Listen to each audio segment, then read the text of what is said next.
Sud Radio Berkov dans tous ses états. Le face-à-face. Et j'ai le plaisir d'accueillir Luc Montagnier, biologiste, virologue. Luc Montagnier, j'allais dire cette phrase cliché, on ne vous présente plus, mais qui ne connaît pas Luc Montagnier? Je rappelle que vous avez été depuis le CNRS en 1960. Je rappelle que vous avez été professeur pendant près de 30 ans à Pasteur, donc vous avez créé le département d'oncologie virale. Je rappelle que vous avez été mis à la retraite à 65 ans parce que à l'époque en France, on mettait à la retraite à 65 ans comme si après 65 ans, on n'a plus les disponibilités de diriger un laboratoire. Aujourd'hui qu'on voit qu'on parle de retraite à 67 ans, mais c'était ainsi. Voilà, Luc Montagnier donc ne pouvait plus diriger un laboratoire parce que la retraite était à 65 ans. Toujours intéressant de rappeler ceci. Et donc qui l'a repris? Eh bien New York, le Queen's College de New York, un des plus grands collèges de New York, où il a dirigé le centre biologie moléculaire et cellulaire de 1997 à 2001. Et puis il a été aussi Shanghai, Institut de recherche de l'Université de Shanghai. Et je rappelle quand même, pour ceux qui ne s'en souviendraient pas ou qui ne l'ignoreraient, qu'il a été, avec Françoise Barré-Sinoussi et d'autres, prix Nobel de médecine en 2008. Et je rappelle qu'il a été l'un des découvreurs, le découvreur en 1983 du virus du sida. Et effectivement, il a poursuivi son activité, il la poursuit encore. Il est donc, je rappellerai, un virologue, un biologiste moléculaire. Il a fait des recherches sur l'ARN et des recherches très très suivies sur les maladies de Creutzfeldt-Jakob, sur le sida également. Et puis il y a eu ensuite, dans les années 2010, etc., vous avez commencé à vous parler du virus, et puis il y a eu Luc Montagnier. Le problème, vous avez commencé à être très contesté, surtout depuis 2 ans. Et je me rappelle encore que ici même, on vous avait eu à l'antenne, mais vous n'étiez pas venu en studio, mais on vous avait eu au téléphone. Et vous aviez émis l'opinion que peut-être ce virus du Covid-19 pouvait avoir fui d'un laboratoire en Chine. Et on vous avait traité de tous les noms. Il est complotiste, presque charlatan, qui dit n'importe quoi, et qu'il y ait des séquences du VIH dans le génome du Covid-19, et c'est n'importe quoi, etc., etc. Et puis d'un coup, aujourd'hui, on constate que beaucoup de gens ont repris, en tout cas, cette hypothèse de la fuite du virus a été repris dans des journaux aussi connus que le New York Times et autres, et par l'OMS, l'Organisation mondiale de la santé elle-même n'a pas été en marge de cela. Alors, je voudrais justement parler avec vous. Vous avez cette controverse, vous êtes très controversé, mais justement, vous avez été, en tout cas dans votre cohérence à vous. Et aujourd'hui, professeur Montagnier, où on en est exactement? Alors, on en est dans une situation très sérieuse. Alors, pour parler de l'origine du virus, on ne la connaît pas encore, bien sûr, dans les détails, mais enfin, on commence à avoir une idée, n'est-ce pas? Et on peut penser qu'il y a des choses imprévues, enfin non attendues par les chercheurs chinois. C'est une affaire chinoise au départ, et il y a des mouvements qu'on peut suivre, mais qui rapprochent ou éloignent de l'hypothèse du coronavirus nouveau. C'est-à-dire, très probablement, ils ont travaillé sur des schémas venant des virus des chauves-souris, mais bien sûr, il y a des constructions nouvelles, si vous voulez, à partir de la chauve-souris, qui permettent le passage à l'homme. Exact. Juste, je vous interromps, professeur Montagnier, parce qu'on sait quand même depuis, il y a eu des informations. On sait que le professeur Anthony Fauci, le monsieur santé de Trump à l'époque et de Biden, il a lui-même reconnu qu'il y a eu des travaux d'activation du virus dans les laboratoires chinois financés par les Américains. Oui, vous savez. Il y a une grosse participation, au moins financière, américaine, probablement aussi technique, dans cette affaire. Et donc, au début, on a un virus chinois, et après, on a autre chose. Hein, c'est-à-dire des nouveaux variants qui apparaissent à partir du virus chinois, mais qui sont assez éloignés de sa structure de départ. Donc, on peut dire que l'affaire n'est pas close. Ouais. Et bien sûr, plus le temps passe, plus les gens parlent, n'est-ce pas? Donc on finit peut-être par savoir la vérité. Mais ça On va le prendre saura du temps. peut-être un jour. Ça va oui. prendre du temps. Oui. Mais ce que je voudrais dire, c'est qu'on est quand même dans une situation très sérieuse à l'heure actuelle. Oui. Pourquoi? Oui. Parce que ces nouveaux variants donnent des effets secondaires. Même le virus de départ donne des effets secondaires. Et des effets immédiats, qui sont supportables, si on peut dire.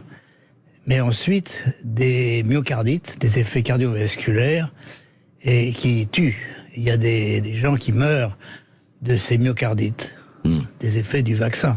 Alors justement, c'est le point on entend beaucoup parler de cela. Alors justement, professeur Montagnier, beaucoup de gens vous disent mais c'est rien, c'est 1 sur 1 million ou 10 sur 1 million, ça pourrait se passer ailleurs. On parle des myocardites, on parle des AVC, on parle de sportifs, vous avez vu, qui sont tombés. Exactement. Et on dit oui, mais enfin c'est une infime minorité. Qu'est-ce que vous répondez à ça? Eh bien, moi j'ai mon éthique, je suis médecin, chercheur de formation, j'ai mon éthique, toute mort par un médicament ou par un vaccin doit être comptée comme quelque chose de très sérieux. Et quand il y a plusieurs morts, c'est vraiment un problème. Ouais. Et donc je ne supporte pas l'idée qu'on dise le rapport bénéfice-risque, si vous voulez, vous avez des risques, mais le rapport bénéfice est bien meilleur pour les autres. C'est pas vrai. Parce que beaucoup de souffrance vient de cette conception. Alors, et je voudrais dire maintenant où on en est.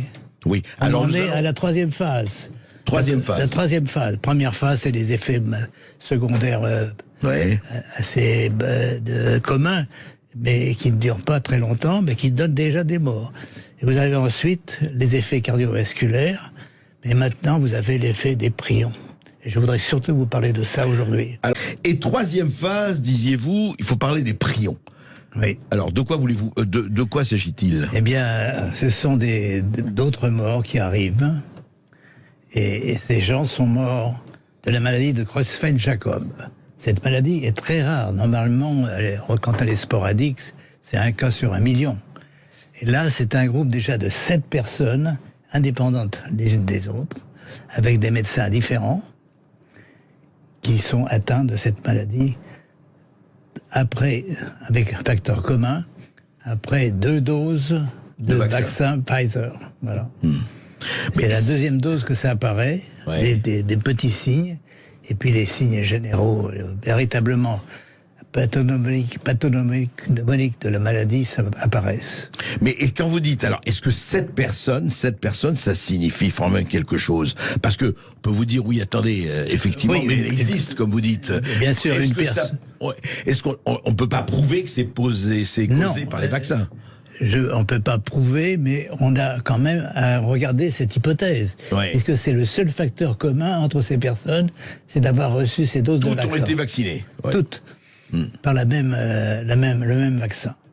Alors, le même batch. Alors justement, parlons de ça. Vous savez, je veux faire l'avocat des vaccinologues. Moi, je ne suis ni anti ni pro-vax, je ne suis pas médecin, je ne suis pas virologue, donc je ne me prononce pas, évidemment. Mais ça m'intéresse d'avoir ça, parce que d'un côté, d'avoir votre opinion, d'un côté, il y a, comme vous le savez, 3-4 milliards de personnes qui sont vaccinées aujourd'hui, pratiquement, enfin dans le monde. Il y a un certain nombre de cas, et vous l'avez dit, qui quand même posent problème, mais en grosso modo, on peut pas dire qu'il y a eu des hécatombes, et heureusement d'ailleurs, après la prise de vaccin. Et vous dites, mais ces variants dont on parle, on va parler de variants Delta, de tous ces variants qui sont succédés, vous dites, ils peuvent avoir créé par les vaccins, même ils ont été créés par les vaccins. Là aussi, expliquez-nous, parce que ça paraît énorme. Ben, c'est très simple, il y a 2 facteurs qui jouent pour la mobilité du virus, c'est sa transmission très forte, très facile, et le pouvoir de mutation, le pouvoir de changer son génome. Parce que le virus est mutant, par essence. Il y a des mutants, mais des mutants coordonnés, disons. C'est pas une mutation ponctuelle, mais c'est un ensemble qui fait que le virus est un peu différent de son comportement des autres variants. D'accord. Alors, ces variants, ils sont donc sélectionnés par la pression sélective Oui. des anticorps, qui sont, je le répète, faits contre la souche de départ chinoise. La souche chinoise, oui. Et donc, vous avez... Près du micro, pardon. Relevez un tout petit peu votre micro, voilà. Vous avez donc ce pouvoir de changement, et le virus choisit bien sûr des solutions qui permettent d'échapper aux anticorps. D'accord. Alors les anticorps, je crois, c'est une erreur stratégique majeure au départ d'avoir tout basé les vaccins sur ces anticorps, parce que les virus RNA justement sont très très changeants et peuvent facilement échapper trouver des solutions, si vous voulez, génomiques qui leur permettent de résister aux anticorps. C'est ce qu'on appelle les anticorps même facilitants. Il y a des anticorps qui, au contraire, facilitent l'infection par le virus. Vous voyez ? D'accord. Donc, on a affaire à une sorte d'organisme intelligent, si vous voulez, en face de nous. C'est pas quelqu'un de bête. Ouais. Et donc, il trouve des solutions que nous, on ne trouve pas. C'est votre seul point d'accord avec Delfrécy. Delfrécy a dit, le professeur Jean-François Delfrécy, le virus est très intelligent. Le virus est très intelligent et il y a des précédents. Moi, je pense à l'histoire de la grippe, n'est-ce pas ? La grippe, c'est pareil. La grippe trouve des solutions à chaque année pour échapper aux anticorps de l'année précédente. D'accord. Et donc, il y a eu des rêves au départ à l'Institut Pasteur pour créer des variants préventifs, on peut dire, prédictifs. Et ça n'a pas marché. Et ça n'a pas marché. Alors, je ne suis pas contre les vaccins, je suis contre les vaccins qui marchent. Les vaccins actuels ne marchent pas, ne protègent pas contre la transmission et protègent un peu contre les effets secondaires, mais je peux vous en dire, ce que j'ai appris par exemple aux États-Unis, c'est qu'il y a des États où on change, où il y a à la fois des personnes vaccinées, mais qui s'infectent par le virus. Ils sont infectés par le virus. Carrément, vaccinés et infectés par le virus. Ça existe, et ces personnes ne sont pas groupées comme infectées par le virus. C'est-à-dire ils ont changé le nom. Ils ne sont pas comptés comme ayant été infectés par le virus, alors qu'ils le sont autant que les non vaccinés. Alors c'est un exemple de mensonge, si vous voulez. On est ici dans une radio qui parle vrai. Et c'est très important. Mais malheureusement, l'ensemble des médias, des milieux médicaux, même aussi, n'est-ce pas, des gouvernements, sont complètement faussés par des informations fausses qu'ils ont créées ou continué à répandre. Et nous sommes... je vous en remercie beaucoup. Pour les formes graves, c'est très important. Pour les gens à risque, pour les gens à comorbidité, et on sait très bien aujourd'hui qu'un certain nombre de gens à comorbidité, quand hélas, ils décèdent, on met Covid. C'est-à-dire, tout le monde est étiqueté Covid, ce qui est un véritable problème. Oui, mais il y a le silence, si vous voulez, sur le fait qu'il y a d'autres solutions pour traiter les gens qui sont infectés.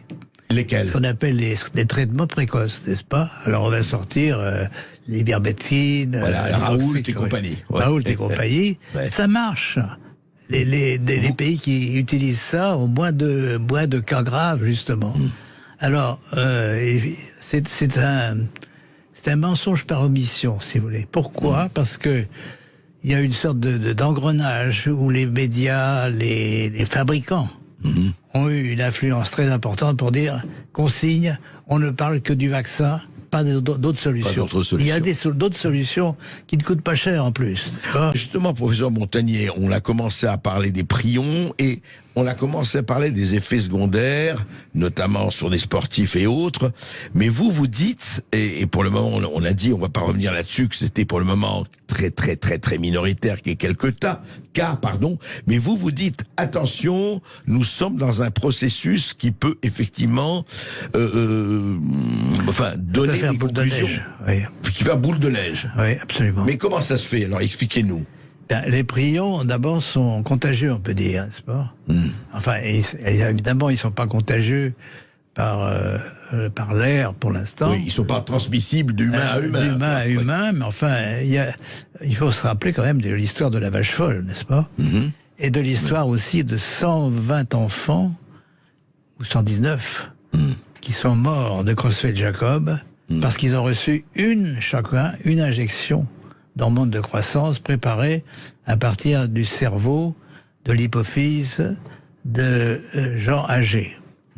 Et ces gens âgés n'étaient pas atteints de Creutzfeldt-Jacob, ils étaient atteints peut-être d'Alzheimer ou de Parkinson, mais pas de Creutzfeldt-Jacob. Donc l'hypothèse est que l'aluminium, c'est l'aluminium qui est le facteur adjuvant principal de ces vaccins contre la grippe, etc., qui forme des complexes avec des protéines des neurones, n'est-ce pas? Et donc, il est possible que l'aluminium soit également présent dans les vaccins actuels, n'est-ce pas? Utilisés contre mais on le n'est pas corona. sûr de cela, c'est pas prouvé. On n'est pas sûr, mais enfin, même des traces peuvent être toxiques, surtout s'il y a répétition tous les ans des vaccinations contre la grippe, par exemple. Donc vous, par exemple, quand on parle aujourd'hui de 3e dose et peut-être de 4e dose ou plus, vous vous dites attention. Alors, il y a un modèle animal, si vous voulez, il y a des moutons qui ont été étudiés en Espagne, qui ont été vaccinés contre un vaccin de virus de mouton, on peut dire, mais qui ont fait un changement de comportement total. Ils se sont grattés et ils ont ressemblé à des moutons atteints par la maladie de l'équivalent de la maladie de Creutzfeldt-Jacob chez les moutons. Les moutons fous comme il y a eu la vache folle. Le scrépie. Voilà. Ouais, d'accord. Alors, on peut donc faire l'hypothèse, alors ça avait été publié, mais là aussi censuré par l'éditeur Elsevier de ce travail, qui avait été revu par des experts, c'est pas accepté par des experts. Donc il y a, si vous voulez, un voile de mensonges depuis des années. Là-dessus. Et donc là, on peut penser que l'aluminium de ces vaccins contre les moutons, car l'aluminium tout seul, répété, injecté à des moutons, reproduit également les mêmes problèmes de maladie.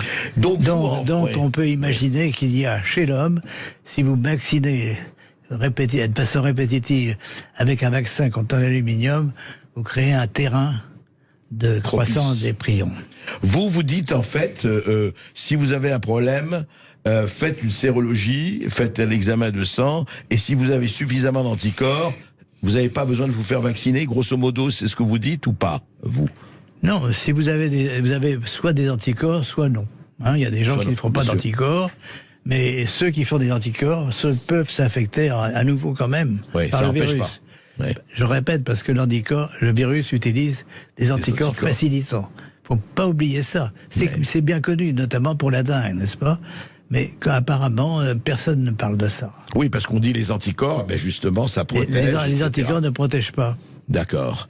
Donc, vous, en fait, quand vous regardez ce qui se passe aujourd'hui, vous dites, allez, stop, c'est-à-dire, quelque part, il faut quoi? Il faut un moratoire, il faut réfléchir à ça. Je crois qu'il faut arrêter, quand il y a des morts, si vous voulez, même en petit nombre, il faut arrêter. Vous voulez dire, un mort pose question, quoi. C'est ce que vous avez dit. Un mort pose question, un mort pose question. Et cette mort encore plus. Ouais. Et 20 morts, selon Radio-Canada, qui, je le répète, a décrit le même syndrome, mais sans parler du vaccin, si vous voulez. Mais alors, non, mais c'est vrai que la question qu'on se pose, est-ce que si on n'avait pas vacciné, vraiment la question qu'on se pose, est-ce qu'on n'aurait pas eu une flambée, je ne dis pas un holocauste, mais une flambée de morts ou de réanimation énorme? C'est pas ce qui s'est passé. Toutes les statistiques tous les différents pays maintenant, on peut donc faire un bilan, si vous voulez. Et le bilan, c'est à chaque fois un pic d'infection après l'inoculation du vaccin. C'est la première phase. Il y avait beaucoup d'espoir sur les vaccins ARN messagers, n'est-ce pas? Bien sûr, qui portent l'information pour un virus et qu'on peut donc utiliser comme vaccin. Tout à fait. Et c'était une erreur, parce que Malheureusement, on ne sait pas ce qui se passe dans notre corps. Quand vous injectez quelque chose, ça se répand un peu partout. Les macrophages sont là pour diffuser la protéine virale avec des effets imprévus, justement. Donc, ça a été très... Enfin, à mon avis, c'est une très grande erreur. Et il faut reconnaître ces erreurs. Bon, ça peut arriver. Si on ne fait rien, Oui. on peut avoir une catastrophe. Je pense que notre civilisation est en danger. Ah oui, vous allez jusque-là. Je vais jusque-là. C'est grave, enfin c'est très grave, mais effectivement, vous le dites, il faut savoir ce qui va se passer, mais vous imaginez un peu le sentiment de milliards de gens qui disent on a été vaccinés, on fait quoi? Je crois qu'on va aller vers une 5e phase où on aura traité beaucoup de gens malades du vaccin. De vos questions au professeur Montagnier, et nous sommes tout de suite avec Marc Doyer, vous nous appelez de l'Oise et vous avez un témoignage très fort à nous faire. Bonjour Marc. Oui, bonjour Marc Doyer. Bonjour, merci de me recevoir. Alors moi, j'ai eu l'occasion de témoigner déjà il y a 15 jours sur un média, et j'ai lancé un appel à ce moment-là à témoin, parce que j'ai fait état de ce qui m'arrive, c'est-à-dire que mon épouse, après vaccination, a commencé à développer des petits symptômes. Pour finir au bout de 2 mois avec un diagnostic terrible de Creutzfeldt-Jakob. Donc, ce que je voudrais dire à vos auditeurs, c'est que vulgairement on appelle ça la maladie de la vache folle. Ouais. Donc c'est pas anodin, c'est pas un petit mal de tête. Vous voyez là, j'ai une main avec mon téléphone et j'ai l'autre main dans la main de mon épouse parce qu'elle fait des crises d'angoisse régulièrement. Ouais. Donc je vis ça. Aujourd'hui, je voudrais vous parler en fait de Bernard, Stéphanie, Philippe, Pierre, Morissette, parce que ce sont pas des statistiques. Ce sont des êtres humains et vos auditeurs peuvent se reconnaître dans ces prénoms-là parce que demain, ça peut être leur frère, leur père, leur mère, leur fils. Et qu'aujourd'hui, depuis mon témoignage en 10 jours, j'ai reçu 5 cas similaires de personnes qui sont atteintes de cette maladie, donc la maladie de la vache folle. Ouais. Tous les 5 ont développé les premiers symptômes après la 2e injection Pfizer. C'est-à-dire qu'on parle d'une maladie extrêmement rare, un cas sur 1 million. Donc, oui, au niveau, c'est ce que nous a dit le professeur Montagnier, ce qu'il est en train de nous dire. Oui. C'est-à-dire que statistiquement, c'est tout à fait impossible que vous ayez d'un seul coup 5 personnes qui développent cette maladie après la vaccination. J'entendais ce matin sur une radio concurrente le professeur Alain Fischer qui disait ne pas confondre concomitance et causalité. Donc moi j'aurais une question à poser à ce professeur en lui disant mais expliquez-moi pourquoi ces 5 personnes n'ont pas développé la maladie avant le vaccin, c'est-à-dire 1 mois avant, 2 mois avant, ou 6 mois après. Là, elles l'ont développé toutes 15 jours après la vaccination Pfizer.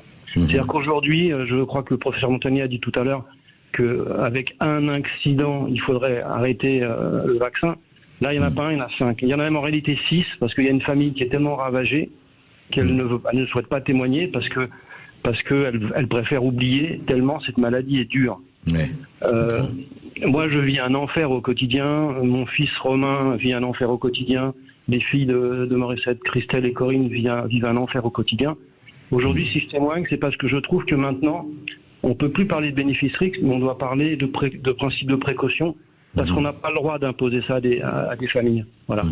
Et ce que je voudrais demander au professeur Montagnier, c'est moi, je sais qu'aujourd'hui, mon épouse, alors on me dit qu'elle avait ça en elle. Je trouve que c'est encore pire, parce que ça veut dire qu'on va me la tuer encore 3-4 fois. C'est presque si c'était de sa faute. Ce que je voudrais savoir, c'est si finalement, et là, comme vous le disiez tout à l'heure, André Berkoff, j'espère qu'il se trompe, c'est qu'est-ce qui nous dit pas que dans, par exemple, 10-15 ans, parce que c'est une maladie normalement qui met énormément de temps à incuber, des gens qui ont été vaccinés aujourd'hui ne vont pas développer cette terrible maladie. Voilà. Oui, Marc, vous posez la question, Marc Doyer, merci de votre témoignage. Professeur Montagnier, voilà, un exemple, effectivement, Marc Doyer, vous parliez de la maladie de Creutzfeldt-Jakob, des prions, elle l'a eu, et puis d'autres familles. Qu'en dire? Et c'est vrai que c'est quoi? C'est une bombe à retardement? Je crois qu'il faut appliquer le principe de précaution, n'est-ce pas? On n'est pas sûr, bien sûr, que ça va arriver, mais il y a un risque, ça peut arriver. Ouais. Et que même la surprise, c'est quand même, ça s'est produit beaucoup plus tôt qu'on croyait. On n'est même pas à un an des premiers vaccins, des vaccinations. Et on a déjà ces effets. Alors, est-ce que ces 5 cas vont être restés exceptionnels isolés? Je ne crois pas, puisqu'on a déjà, je répète, Radio-Canada annonce une vingtaine de cas de Creutzfeldt-Jacob de maladie. Mais à vérifier quand même. À vérifier, mais sans surtout montrer les vaccins. C'est une erreur. Il faut examiner toutes les hypothèses. Et l'hypothèse que ça vient des vaccins est une hypothèse à considérer et à analyser. Je ne dis pas. Mais en précaution, il faut arrêter tout de suite. Il faut arrêter qu'il y ait d'autres morts. Et en plus, ce qui m'inquiète, c'est les enfants. On est en train de vouloir vacciner les enfants. Oui, en Amérique même, ils sont presque aux 0,5 ans, enfin aux 2,5 ans. Ces enfants vont mourir peut-être un jour. Même s'ils meurent 10 ans, 20 ans plus tard, vous tuez une génération. Donc c'est notre génération, notre civilisation qui est en cause. Il faut bien voir qu'il faut prendre des précautions. Sinon, on va à la catastrophe. Oui, vous vous dites effectivement, même, enfin, parce que, et heureusement, on n'est pas sûr du tout que ce sont les vaccins mais vous dites, dans le doute, on s'abstient. C'est ça. Exactement. Ouais. C'est votre position.